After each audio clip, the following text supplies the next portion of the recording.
સૂઈ જાઓ, સવાર પડે એટલે જતા રહો, બસ આ જ છે. પણ મારું કેવું હોય ને કે આપણને દૂધવાળાની અવાજ જોઈએ, શાકવાળાની અવાજ જોઈએ. અમારી ઘરે તો મને મોચીવાળા લોકો, નો વૈશાલીબેન તમારે ચંપલ લેવાના છે કે નહીં, સંધાવાના છે કે નહીં, એનો પણ મને અવાજ નહીં આવતો.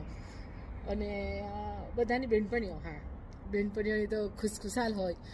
તો આ બધી વસ્તુઓ છે ને એ સિર્ફ ને સિર્ફ ઇન્ડિયામાં જ જોવા મળે.